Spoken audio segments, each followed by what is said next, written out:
మేషరాశికి ఈ 2026 మొత్తం కూడా ఇది చాలా ముఖ్యమైనవి. రాశి ఫలితాల్లో ఇవి ముఖ్యమైనవి. 12 రాశుల్లోనే మనం అందరం జన్మిస్తాం. ఓకేనా? ఏ రాశి వారికి ఎలా ఉంది, సుఖము, ఆనందము, ధనము అన్నీ వస్తాయి. జాగ్రత్తగా వినండి. మేషరాశి వారికి 11 ఆదాయం, ఖర్చు 5. అంటే బాగుంది, అద్భుతంగా ఉందనే చెప్పాలి. 11 ఆదాయం, ఖర్చు 5. ధనం మూలం ఇదని జగత్. డబ్బు అయితే ఉంటుంది చేతిలో. అలాగే మంచి 2, చెడు 4. ఏడిచే వాళ్ళు అవ్వచ్చు, ఏడిపించే వాళ్ళు అవ్వచ్చు, నరదృష్టి అవ్వచ్చు, లేదా మన చెడు నిర్ణయాలు అవ్వచ్చు. చెడు అంటే నిర్ణయాలు కూడా, తొందరపాటు నిర్ణయాలు అవ్వచ్చు, డబ్బు బాగా ఖర్చు చేయడం అవ్వచ్చు, లేదా ఇతరులకు ఇచ్చి మోసపోవడం అవ్వచ్చు. ఇది 2 మంచి అయితే, చెడు 4 ఉంది. కాబట్టి ఆచితూచి ఖర్చు పెట్టాలి. పెట్టుబడుల దగ్గర కూడా జాగ్రత్తగా ఉండాలి. పెట్టుబడుల విషయంలో తొందరపాటు నిర్ణయాలు పనిచేయవు. గొడవలు లేదా మనస్పర్ధలు వీటికి దూరంగా ఉండాలి. ఆదాయం బాగుంటుంది. మేషరాశికి గ్రహబలం ఉంది, దైవబలం ఉంది. వ్యాపారం చేసే వాళ్ళకి అద్భుతంగా ఉంటుంది. అలాగే చదువుకునే విద్యార్థులకు జూన్ నుంచి గురుబలం కూడా కొంత స్టార్ట్ అవుతుంది. అంటే చతుర్థంలో గురువు 50% అనుకూలిస్తాడు.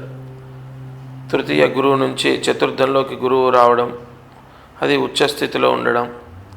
కాబట్టి చదువులో కూడా కొంత మార్పులు రావడం, పిల్లలు చెప్పిన మాట వినటం, చదువుకోవడం. ఉద్యోగ యోగాలు. ఇక్కడ శని ఏలినాటి శనిలో, అంటే శని వ్యయంలో ఉన్నాడు.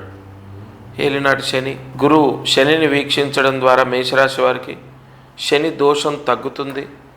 ఉద్యోగం రావటం, ఆదాయం పెరగడం, అప్పులు తీరడానికి మార్గాలు కనపడడం జరుగుతుంది. చదువు కూడా కొంత మార్పు వస్తుంది. చెప్పిన మాట వింటారు, పిల్లలు చదువుకుంటారు. ఆరోగ్యాలు. ఇక్కడ ఆరోగ్య విషయానికి వస్తే కొంత అనారోగ్య సమస్యలు ఉంటాయి. అనారోగ్య సమస్యల ద్వారా మేషరాశికి కొంత ఖర్చు కూడా తెలుస్తుంది ఈ పరాభవ నవ సంవత్సరంలో. ఇక ఇంట్లో గొడవలు, చికాకులు అన్నవి క్లియర్గా ఈ 5వ నెల నుండి ఇంట్లో గొడవలు, చికాకులు కూడా సంభవించే అవకాశాలు ఉంటాయి. కాబట్టి మేషరాశి వారు ముఖ్యంగా గొడవలకు, చికాకులకు దూరంగా ఉండడం చాలా మంచిది.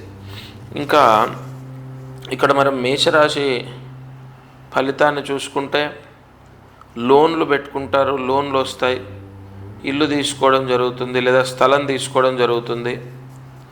అలాగే నూతన వ్యాపారాలు కూడా మేషరాశి వారు ప్రారంభిస్తారు. కానీ మొదట్లో ఒక 5-6 నెలలు నార్మల్గా ఉంటుంది, తర్వాత మళ్ళీ సెట్ అవుతుంది. ఇక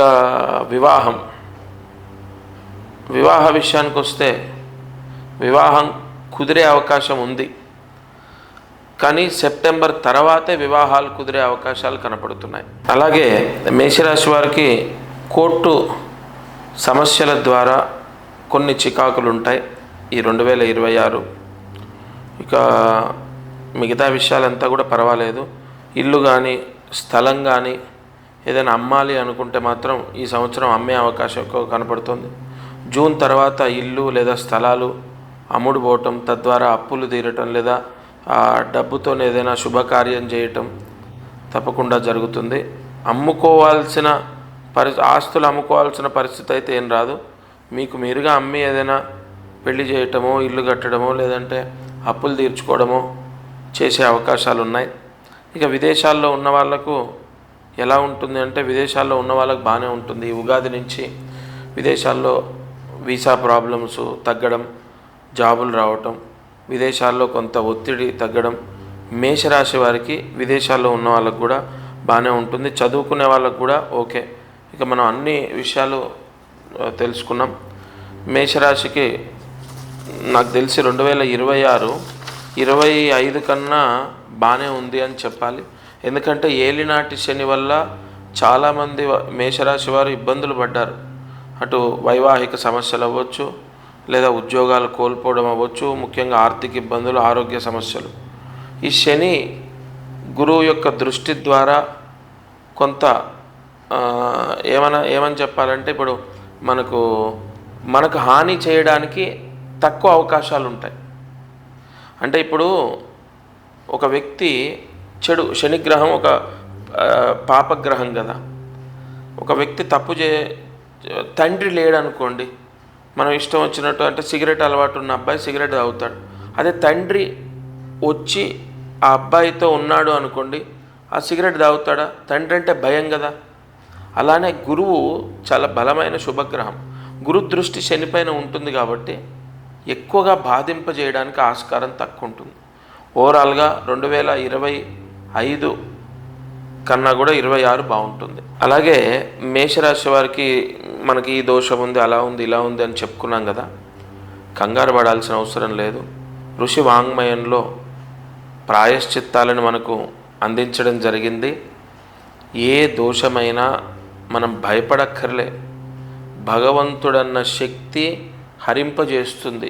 ఏ దోషాన్నైనా మనకేం కావాలో మన కోరికని నెరవేర్చే విధంగా ఫలితాన్ని ఇస్తుంది. మేషరాశి వారు ఈ 2026లో కాంచీపురం దర్శనం చేయడం, ప్రతి శుక్రవారం తలస్నానము, నెలకొకసారి మూలా నక్షత్రం రోజు ఒక 50 గ్రాముల నెయ్యి, ఆవు నెయ్యి బ్రాహ్మడికి దానం చేయటం, లేదా గేదె నెయ్యి, ఆవు నెయ్యి కానీ మంచి నెయ్యి కానీ బ్రాహ్మడికి దానం చేయటం 50 గ్రాములు. మూలా నక్షత్రం నెలకొకసారి వస్తుంది. అలాగే కామాక్షి అమ్మవారి దర్శనం సంవత్సరంలో ఒక్కసారి, ప్రతి శుక్రవారం తలస్నానం చేయటం. వీలైతే శుక్రవారం రోజు దుర్గా అష్టోత్తరాన్ని చదువుకోండి లేదా వినండి. ఈ రెమెడీస్ ద్వారా మీ గ్రహదోషాలు ఖచ్చితంగా మిమ్మల్ని బాధింపజేయవు.